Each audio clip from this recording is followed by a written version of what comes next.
120,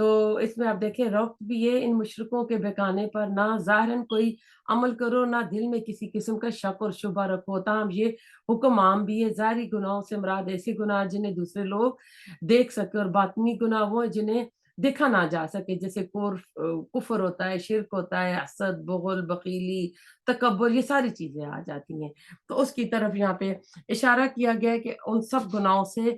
بچنا چاہیے، کیونکہ وہ ہمارے اعمال نامے میں تو لکھے جا رہے ہیں، تو ہمیں اپنی اصلاح خود کرنی چاہیے۔ آیت نمبر 21، ولا،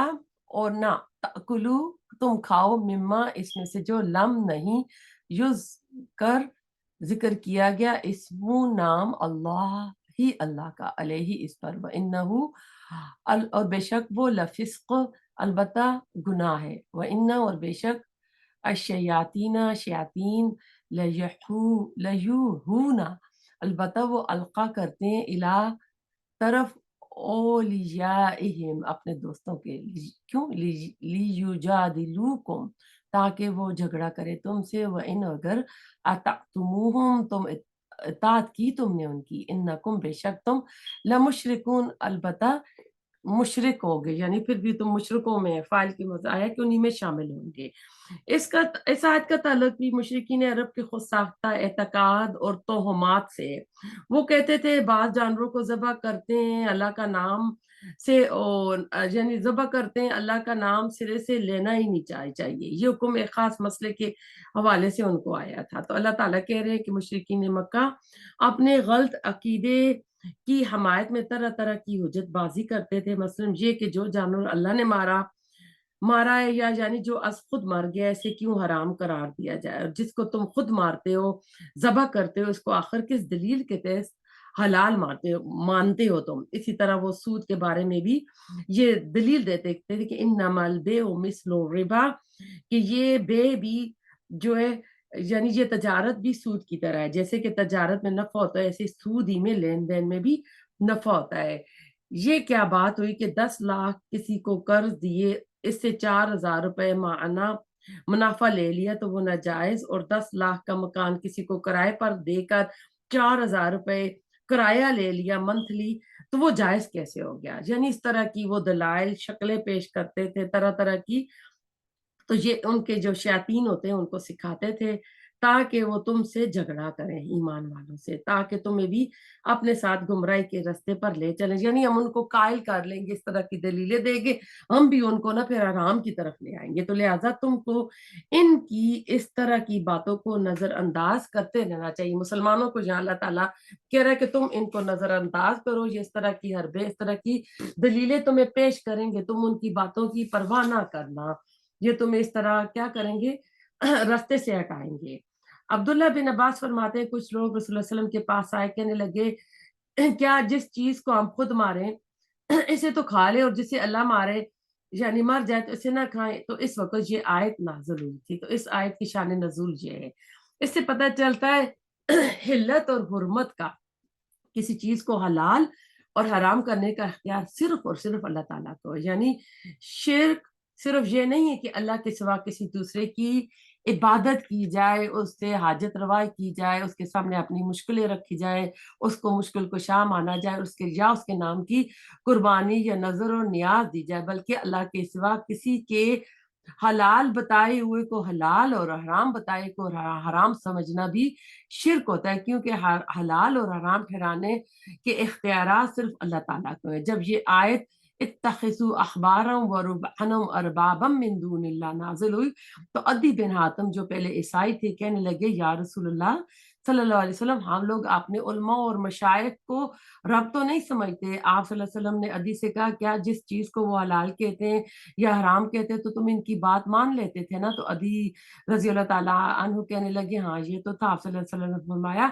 بس یہی ہوتا ہے رب بنانا۔ تو یہ ترمذی کی حدیث تھی۔ تو اس میں مسلمانوں کو خبردار کیا جایا ہے کہ وہ یہودیوں کی طرح گمراہ نہ ہوں اور شرک میں مبتلا نہ ہوں، اور جو مشرک لوگ ہوں یہودیوں کی چالوں میں نہ آئیں جس طرح یہ تمہارے ساتھ باتیں کرتے ہیں۔ اللہ تعالیٰ ہمارا پڑھنا پڑھانا قبول کرے، آپ سب کے گھروں پہ رحمتیں برکتیں نازل کرے، دنیا میں جو مسلمانوں پہ ظلم ہو رہے ہیں اللہ تعالیٰ مسلمانوں کی مدد کرے، ربنا تقبل منا إنك أنت السميع العليم وتب علينا إنك أنت التواب الرحيم سبحانك اللهم وبحمدك نشهد أن لا إله إلا أنت نستغفرك ونتوب إليك